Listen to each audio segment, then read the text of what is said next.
일단은 정해져 있는 영호남의 어떤 그 흔히 얘기하는 네. 굳은 자리가 있고, 네. 그 다음에 이제 치열하게 다투는 자리가 충청과 경기, 인천 이쪽이 아닐까. 전국적으로는 좀 그런 그렇죠. 느낌이 드는데 일단 수도권으로 들어가서 서울로만 국한해서 보자면 차이가 굉장히 많이 나 있죠. 있는데 민주당 같은 경우는 경선 중에서도 굉장히 잡음 많았어요. 서울에. 저는 송영길 후보가 나오는 그 과정이 굉장히 매끄럽지는 않았다. 왜냐하면 맞아요. 송영길 후보가 일단 당대표로 대선을 치른 상태에서 0.7%포인트의 작은 박빙의 승부 차이지만 그럼에도 불구하고 대선에서 졌기 때문에 대선 패배에 대한 나름대로 책임을 져야 되는 부분들이 있는데 그걸 당대표를 내려놓고 바로 예컨대 서울시장 후보로 나온다. 이게 받아들이기 어려운 좀 그런 부분들이 있는 거고 그다음에 대선 과정에서 이재명계와 이낙연계 간에 조금 여러 가지 갈등과 알력들이 있어 왔는데 송영길 후보는 아무래도 이재명계를 등에 업고 나오다 보니까 이낙연계에서 당 내부에서 어떤 반감들이 있었고 그런 과정들 속에서 저는 공관위라든지 전략공천관리위원회 이런 데서 조금 그런 부분에 대해서 제동을 걸면서 이런 사태가 엎치락뒤치락하는 사태가 발생을 하고 그런 것들이 전반적으로 민주당 후보에 대한 좀 서울 시민들의 어떤 약간 그 서울 시민들이 약간 이렇게 배관시하는 또 떠나 있는 그런 상황을 좀 만들어내지 않았을까 그런 생각을 합니다. 근데 분명히 맞는 말씀이고 이제 정치를 보는 시각이 어쨌든 송영길 후보 같은 경우에는 처음에 그런 여러 가지 것들을 생각을 하면서 이렇게 나와가지고 결국은 본인이 우려했던 것처럼 그런 우여곡절의 과정을 겪었는데 맞아요. 정치를 바라보는 또 하나의 시각은 결국은 이겨내네 라고 하는 게 또 있는 것 같아요. 그래서 송 전 대표 같은 경우에는 어쨌든 뭐 되고 안 되고의 문제는 거의 이제 눈에 보이듯이 그렇게 나타났지만은 그러나 이런 그 과정이나 이런 것들을 통하여서 본인의 또 입지를 새롭게 찾아가고 새롭게 만들어 가려고 하는 그런 정치적인 행보다 그렇게 보죠. 네. 이건 굉장히 뒤집기는 쉽지 않은 부분이고 송영길 후보도 저는 자기가 나서겠다고 했을 때 누구도 서울시장 선거를 민주당이 쉽게 가져갈 거라고 예측하는 분은 없었습니다. 그러니까 당연히 서울시장은 어려울 거라고 봤음에도 불구하고 나올 수밖에 없는 구조가 있었다. 결국은 누군가가 뭔가 나가기는 해야 되는데 근데 박영순 후보도 결국 나중에 나오지 않지 않습니까? 이런 그렇죠. 부분들은 굉장히 부담스러운 거죠. 저는 그래서 송영길 후보가 개인적인 어떤 야망, 정치적인 야망 이런 것들도 야심은 있었겠죠. 그렇지만 저는 떠밀려 나간 측면들도 상당히 좀 있다. 그래서 결국 이재명계에서 송 대표 아니면 누가 하겠냐 이런 부분들에서 좀 강력히 푸시를 좀 받았지 않았을까. 결국은 이제 아까 말씀하신 게 50몇 대 30몇 철 말씀을 하셨으니까 드리는 말씀인데 결국은 지금 부산하고 서울은 사실은 사람들이 그나마 서울은 당연히 사람이 몰려 살고 있고 네. 부산만 해도 불경 지역에서는 그래도 사람이 꽤 몰려 있는 지역이라고 한다고 하면 결국은 부동산입니다. 그러니까 이제 이 박 시장이나 또는 부산의 시장 같은 경우에 계속해서 이제 부동산 정책을 앞으로 어떻게 풀어갈 거다라고 하는 것을 강조를 하는 그런 정책을 제시하고 있기 때문에 그건 상대적으로 상대방에게는 굉장히 그 어두웠던 그런 어떤 실책 같은 것이 이렇게 되기 때문에 두 인물을 가지고 하는 선거라기보다도 그런 선거의 저변에 있는 변수에 와여서 저는 어려운 선거다 이렇게 보는 거죠. 네. 그리고 서울시장을 넘어서 이제 뭐 개인적으로도 그렇고 많은 분들이 가장 재밌게 보는 지역이 경기도입니다. 그렇죠. 네. 어떻게 보면 윤석열 대통령과 그 이재명 그 후보 간에 그러니까 지금 고문이시지만 대리전 양상을 띠고 있어요. 지금 이제 확정된 후보가 보니까 이제 김은혜 후보와 김동연 후보가 이렇게 결정이 됐거든요. 너무 재밌어졌어요. 저는 어떤 생각을 했느냐 하면은 박빙이기 때문에 관심이 가는 부분도 분명히 있지만 네.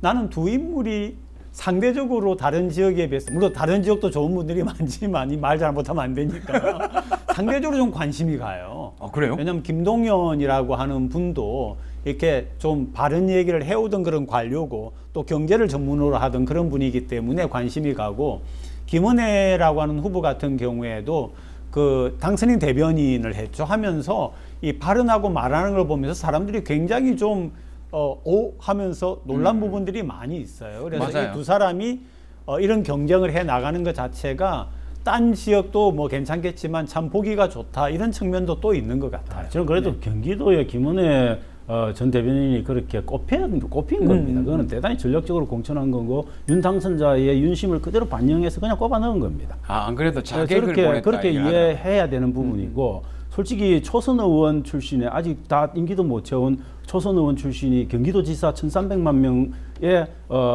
삶을 책임지는 그런 자리에 가기는 쉽지 않습니다. 그런 후보가 되는 것도 쉽지 않고 저는 윤 당선자의 윤심의 어떤 뒷받침이 없었으면 거의 불가능한 일을 만들어내서 사실은 기적에 가까운 거라고 보시면 됩니다. 근데 이게 경기도에서는 유승민 후보가 굉장히 어떤 유승민 불만이 좀 있습니다. 후보가 이렇게 우리가 봐온 그런 거하고 또 정치권 내부에서 보는 거하고가 어떤가 하는 부분이 분명히 있고요. 유승민 후보 같은 경우에 여러 번 대선 후보에 나온 거를 보면서도 여전히 이제 어느 정도 일정 퍼센트 이상의 지지를 못 얻은 것 자체가 참 안타깝게도 한계가 있다라고 하는 거고 그런 한계를 깨달았기 때문에 이 후보가 결국 이번에 그런 그 경선에서 탈락을 하면서 정치 은퇴 비슷한 발언까지 하지 않았습니까? 그죠? 그러니까요. 네네. 결국 배신자 프레임 자체를 벗어나지를 못했다. 뚫고 나오지를 못했다는 그럼에도 거죠. 불구하고 김은혜 후보와 유승민 후보를 솔직히 비교하자면 저는 중량감 자체는 완전히 다르다. 완전히 다르죠. 기본적으로 유승민 네. 후보는 그래도 보수에서 합리적 보수가 가야 될 길에 대한 자기 확신이 명확했고 그런 것들에 대한 아젠다를 이끌어 오신 분이에요. 그런 분하고 저는 김은혜 대변인하고를 비교한다는 것 자체는 저는 정치에 대한 예의는 아니라고 봅니다. 근데 제가 유승민 후보를 두고 하는 얘기는 아니고요. 또 이제 부산이나 이런 여러 군데 보면은 그분도 참 보기에는 산뜻하고 참 좋은데 세를 얻는 데에서는 또 뭐 예를 들면은 이제 민주당 같은 경우에도 굉장히 젊은 좋은 의원이 계셨는데 이런 분들 이제 세를 얻는 데는 참 힘든 그런 부분들이 있었죠. 누구죠? 뭐 굳이 알시려고 그러십니까? 나중에 너무 궁금하다. 아니, 여담이고요. 그 이제 부산 가까운 곳으로 좀 한번 넘어가 보겠습니다. 뭐 가깝다면 일단은 경남과 울산이 있을 텐데 경남 도지사 선거에서는 일단은 그 국민의힘에서는 박완수 후보, 더불어민주당에서는 양문석 후보, 정의당에서는 여영국 후보. 여기도 어떻게 보면 여영국 후보는 진보 정당이긴 하지만 굉장히 오랫동안 이곳에서 정치를 해왔던 분이시니까 여기는 3파전이 좀 되겠습니까? 저는 3파전은 좀 쉽지는 그렇게는 않을 안 거다. 될 근데 거예요. 여영국, 네, 그 여영국 그래도 전 의원이죠. 전 후보가 사실은 뭐 예컨대 대표도 했고 그다음에 국회의원도 했고 해서 저는 성상구 쪽에서는 굉장히 그래도 많은 지지층을 갖고 있다라고 봅니다. 그렇지만 이건 창원의 싸움이 아니고 전체 경남의 싸움이기 때문에 저는 대단히 쉽지는 않을 거다. 그렇게 보는 거고요. 그래서 결국은 저는 양당의 어떤 각축으로 갈 건데 양당의 각축의 관점에서 보면 창원시장을 했던 박완수 지금 의원이죠. 박완수 의원 같은 경우 후보가 훨씬 더 저는 경쟁력 측면에서 높지 않을까. 왜냐하면 민주당의 양문석 의원 같은 경우에 지금 후보 같은 경우에는 사실 뭐 의회 경험도 없을 뿐만 아니라 여러 가지 공직에 일정한 경험들이 없습니다. 그리고 통영에서 국회의원 나와가지고 사실 통영과 고성을 합쳐서 하나의 지역구인데 통영 인구가 훨씬 많죠. 그런 선거에 나와서 지신 분이에요. 저는 제가 볼 때는 경쟁력 상당히 떨어지는 후보가 됐다. 뭐 저는 개인적으로는 그렇게 좀 생각을 합니다. 그래서 경남도지사 선거는 굉장히 저는 민주당에서는 어려운 선거를 가져갈 가능성이 있다. 아까 경남 말씀하셨는데 우리 차 교수께서 말씀하시면서 저를 썩 보신 이유가 제가 경남 고성 사람이에요. 통영 고성. 제가 요만큼 알기 때문에. 그 양문석 후보를 잘 아십니까?